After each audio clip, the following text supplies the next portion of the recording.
Hello friends, today we are going to discuss about the chapter number 11 के JEE NEET level के questions. Then read the first question. क्या है उसमें? The mass of particle is 400 times that of an electron and charge is double than that of electron. The particle is accelerated through potential difference of 5 volt. If particle is initially at rest, then its final kinetic energy will be. यहाँ पर हमें kinetic energy पूछी है, final kinetic energy. Initial तो 0 है, then final kinetic energy whenever any particle is accelerated through the potential difference of 5 volt. तब voltage से related हमारे पास काइनेटिक एनर्जी की इक्वेशन है, that is Q into V.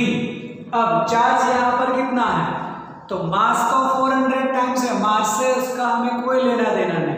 Then charge is double of electron, मतलब यहाँ पर हम बोल सकते हैं it is 2E. End voltage कितना दिया हमें, 5 volt. Then it is we can say 5 volt. Then it is 10 electron volt. Then final kinetic energy is 10 electron volt. Okay, मास से यहाँ पर कोई लेना देना नहीं है. Second, which of the following orders of specific charge of proton, alpha particle and electron is correct? Now, just remember the equation of specific charge. Specific charge क्या होता है? Then specific charge is the ratio of charge and mass. Q upon m we can say specific charge. तो अब किसका करना है हमें, proton का, अल्फा पार्टिकल का एंड इलेक्ट्रॉन का. तो चलो अब प्रोटॉन के लिए मैं अगर मैं स्पेसिफिक चार्ज लिखूं, देन चार्ज ऑफ प्रोटॉन अगर मैं ऐसा करूं for proton, then specific charge Q upon mp. फिर अल्फा पार्टिकल के लिए, तो अल्फा पार्टिकल के लिए चार्ज क्या होगा, then charge double and mass इसके 4 टाइम्स हो जाएगा. इसका मतलब it is Q upon 2mp. And electron के लिए क्या होगा, चार्ज Q होगा एंड मास ऑफ इलेक्ट्रॉन. अब ये जो है 1, 2 एंड 3 इसमें से कंपेयर करो, तब यहाँ पर मास ऑफ इलेक्ट्रॉन सबसे कम है, इसलिए इसका स्पेसिफिक चार्ज ज्यादा होगा, मतलब E जो है वो मैक्सिमम होगा. यहाँ पर हमें symbolize E P and alpha से दिया. फिर इन दोनों में से किसका स्पेसिफिक चार्ज ज्यादा होगा, प्रोटॉन का, मतलब मैं बोल सकता हूं E ग्रेटर देन P. और सबसे लास्ट में अल्फा पार्टिकल आएगा, then specific charge of electron is greater than proton and greater than alpha particle. ऐसे स्पेसिफिक चार्ज का ऑर्डर होगा. ओके, चलो नंबर 3 क्या है. नंबर 3 में in Millikan oil drop experiment, an oil drop having charge Q gets stationary on applying potential difference V volt between two plates separated by distance D. Then weight of the drop is, हमें यहाँ पर weight पूछा है. अब यहाँ पर Millikan experiment के हिसाब से अगर ऐसे हम 2 प्लेट ले लें, कोई भी एक ऐसे पॉजिटिव नेगेटिव ले लो, और यहाँ पर जो भी ड्रॉप है वो ऐसे स्टेशनरी हम बोल सकते हैं. तब इसके ऊपर जो भी वेट लगेगा वो हम बोल सकते हैं mg, और तब इसके ऊपर जो भी फोर्स लगेगा that is called electric force, क्योंकि इलेक्ट्रिक फील्ड होगी ऐसे, तो इलेक्ट्रिक फील्ड हम बोल सकते हैं. यहाँ पर चलो पॉजिटिव चार्जेस ले लो, यहाँ पर नेगेटिव चार्जेस ले लो, then electric field from positive to negative. तब यहाँ पर अगर मैं ऐसा लिखूं कि वेट मतलब mg इज इक्वल टू क्या होगा, then we can say it is q into e, the electric force is QE। और यहाँ पर अब जो भी इलेक्ट्रिक फील्ड इन दोनों के बीच का डिस्टेंस अगर मैं d बोल दूं, यहाँ पर ऐसे d दे रखा है हमें, then E is equal to V upon D, because V is equal to ED, then weight जो होगा वो हमारे लिए हो सकता है QV upon D। Okay, number 4 कि when yellow light is incident over a metal surface, no electrons are emitted, while green light can emit the electron.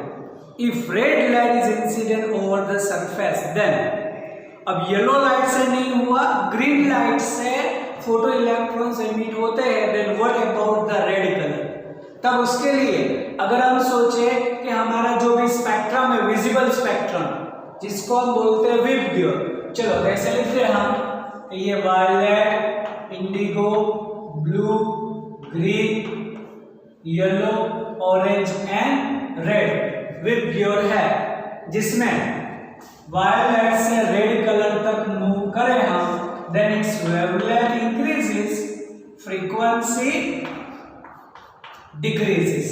Okay, अब क्या बोला हमें, येलो लाइट इंसिडेंट करे तो इलेक्ट्रॉन्स एमिट नहीं होते, मतलब चलो येलो लाइट से यहां पर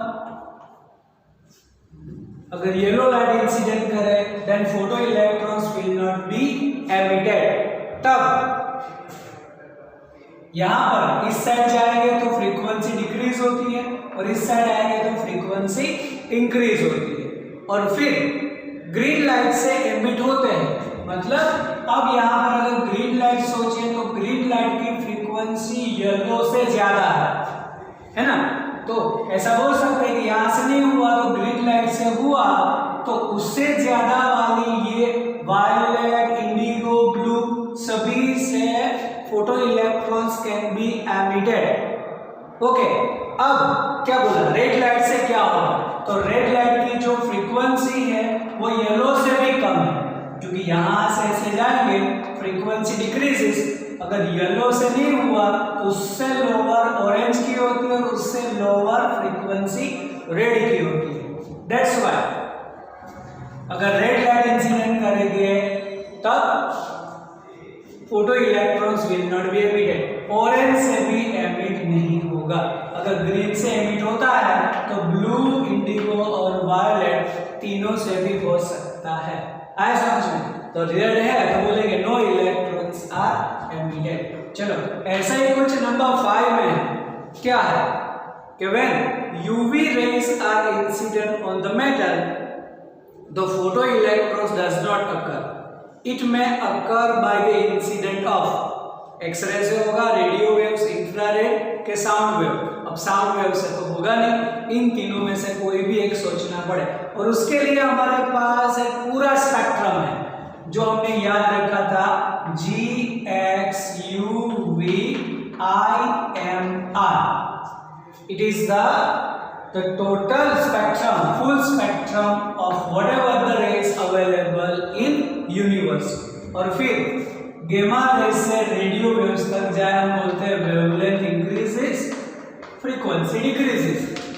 तो ये gamma rays, X rays, ultraviolet, visible, UV मतलब अल्ट्रावायलेट नहीं, only U ultraviolet, V visible, infrared, microwave and radio waves. अब क्या बोला, यूवी रेज से फोटो इलेक्ट्रॉन्स एमिट नहीं होते, तो चलो अब इससे नहीं हो रहे, ओके, तो फिर ये visible, infrared, micro, radio waves की फ्रीक्वेंसी उससे भी कम है, इन सभी में से फोटो इलेक्ट्रॉन्स एमिट नहीं होंगे। किससे होंगे, उससे हाई फ्रीक्वेंसी वाली चाहिए, आइदर एक्सरे और गेमा रेज। तो कौन सा सुटेबल होगा, एक्सरे। आया समझ में? अगर अल्ट्रावायलेट से फोटो इलेक्ट्रॉन्स एमिट नहीं हो रहे, then the frequency of incident light should be greater than ultraviolet। X ray और गेमा रेज, इन दोनों की फ्रीक्वेंसी अल्ट्रावायलेट से ज्यादा है, तो इन दोनों से एमिट हो सकते हैं। ये वाली इसकी फ्रीक्वेंसी उससे भी कम है, एमिशन नहीं होगा। ओके, चलो नंबर 6 क्या है? The variation of photo electric current with collector plate potential for different intensity I1 and I2 at a fix frequency is. देखो फ्रीक्वेंसी फिक्स है, इंटेंसिटी डिफरेंट है, और हमें उसका ग्राफ प्लॉट करना है photo electric current versus potential. तो देखो अगर यहाँ पे बोलते photo electric current versus potential, और बोल रखा है हमें फॉर ए फिक्स फ्रीक्वेंसी, तो हमें पता है कि स्टॉपिंग पोटेंशियल मतलब maximum kinetic energy depends on frequency not on intensity. Okay, तो फिक्स फ्रीक्वेंसी है सॉरी फिक्स फ्रीक्वेंसी है, इसीलिए स्टॉपिंग पोटेंशियल उसका फिक्स रहेगा, जिसको हम बोल सकते हैं V0। ओके, अब दो अलग अलग इंटेंसिटी के लिए अगर हम ग्राफ प्लॉट करें तो कुछ ऐसा हमें मिलता है। फॉर ए फिक्स इंटेंसिटी, और यहां पर बोला है I1 ग्रेटर देन I2, तो जिसमें इंटेंसिटी ज्यादा होगी उसमें करंट भी ज्यादा होगा, तो बोल सकते हैं यहां पर I1 ग्रेटर देन I2। तो ऐसे दो ऑप्शन है, लेकिन I1 ग्रेटर देन I2 मतलब हमारा होगा last option.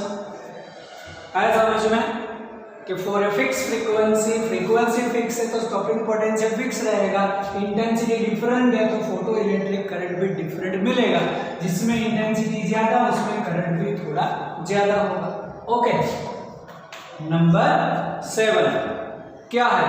Photo electric emission is observe from A metallic surface for a frequency nu1 and nu2 of the incident light when nu1 greater than nu2 if the maximum value of kinetic energy of photoelectrons emitted in the two cases are in the ratio of 1:n, then the threshold frequency of the metallic surface is। यहाँ पर हमें threshold frequency find करनी है, and kinetic energy का ratio हमें दे रखा है 1:eta। तो अब काइनेटिक एनर्जी की फॉर्मूला है क्या? तो हमें पता है कि द काइनेटिक एनर्जी अगर मैं बोलूं तो maximum kinetic energy, the kinetic energy is h nu minus h nu naught, क्योंकि this is the in terms of threshold frequency work function phi is h nu naught।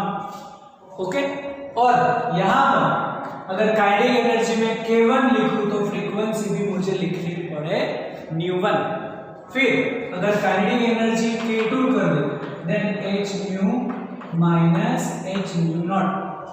Metallic surface तो एक ही है, इसीलिए उसकी फ्रीक्वेंसी थ्रेशोल्ड फ्रीक्वेंसी सेम रहेगी। चलो अब यहाँ पर हमें रेशियो दे रखा है काइनेटिक एनर्जी का, तो रेशियो ले लेते हैं कि k1/k2 is equal to h, इसमें से कॉमन निकाल दो, कैंसिल हो जाएगा, तो डायरेक्ट लिख दूं कि nu1 minus nu0 nu2 minus nu0, और ये हुआ हमारे लिए 1/n हमें दे रखा है कि ratio of kinetic energy is 1:n, then 1/n is nu1 minus nu0 nu2 minus nu0। बस अब हमें nu0 मतलब इसको सब्जेक्ट करें तो हमें आंसर मिल सकता है, तो बस यहाँ पर क्रॉस मल्टीप्लाई कर दो, then nu2 minus nu0 is equal to n into nu1 minus nu0, ऐसा कुछ मिलेगा हमें। देखो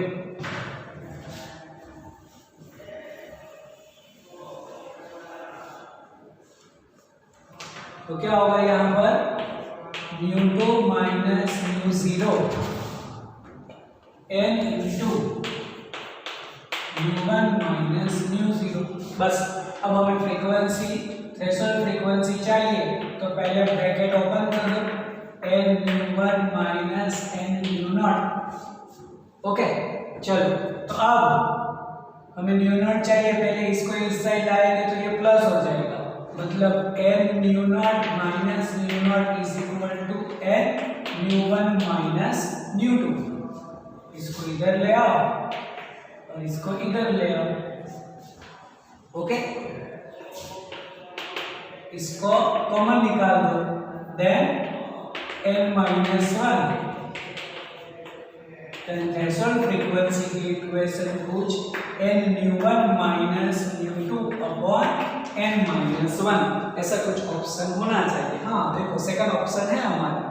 क्लियर? चलो नंबर 8 क्या दिया? नंबर 8 पे देखो,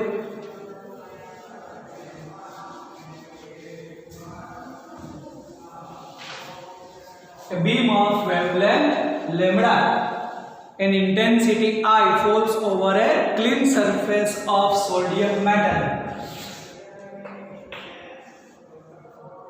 If n number of photoelectrons emitted and kinetic energy is E, then मतलब नंबर किसके ऊपर डिपेंड करते हैं और एनर्जी किसके ऊपर डिपेंड करती है वो तो हमें पता है। The number of photo electrons depends on intensity, then n जो है ऐसा बोल सकते हैं proportional to the intensity. The number of photo electrons, photo electric current depends on intensity of light, तो प्रोपोर्शनलिटी I। तो ऐसे दो ऑप्शन है, इसीलिए हमें एनर्जी भी सोचनी पड़े। Then the kinetic energy depends on frequency, मतलब kinetic energy proportional to the nu बोल सकते हैं। अब न्यू वाला तो कोई ऑप्शन ही नहीं है, तब हम बोल सकते हैं कि the C is equal to nu lambda, nu is equal to C upon lambda, therefore E proportional to C upon lambda, ये कांस्टेंट है, then it is inversely proportional to the wavelength, directly proportional frequency inversely proportional to the wavelength, then second option हो जाएगा हमारा। Okay, number 9 photo electric effect can be explain by. Photo electric effect अगर हमें explain करनी है तो किससे? Corpuscular theory से, वेव थियरी से, बोर थियरी से, क्या क्वांटम थियरी ऑफ लाइट, किससे एक्सप्लेन होगी? It is based on the quantum theory of the light, क्योंकि वेव्स थियरी तो एक्सप्लेन नहीं होता, बोर थियरी इसमें आती नहीं है, कॉर्पस्कुलर वैलिड नहीं है इसमें, then it is based on quantum theory of the light. Number 10 क्या है उसमें? The maximum kinetic energy K maximum of emitted photo electron is determined by. Maximum kinetic energy किससे डिटरमाइन होगी? टोटल नंबर ऑफ फोटॉन्स से जो absorb हुए वो, कि फिर rate of photons incident over the surface, के एनर्जी ऑफ ईच फोटोन, के distance of source from the surface. अब डिस्टेंस की तो हम कभी बात ही नहीं करते इसमें। Okay, then the maximum kinetic energy depends on energy of each photon, कि अगर फोटोन के पास जितनी एनर्जी है उसमें से वर्क फंक्शन जितनी माइनस हो जाएगी और बाकी की energy appears in terms of kinetic energy, then kinetic energy of photo electrons depends on energy of each photon, ऐसा बोल सकते हैं यहाँ पर, it is energy of each photon. आगे वाले में हमने बोला था कि क्वांटम थियरी,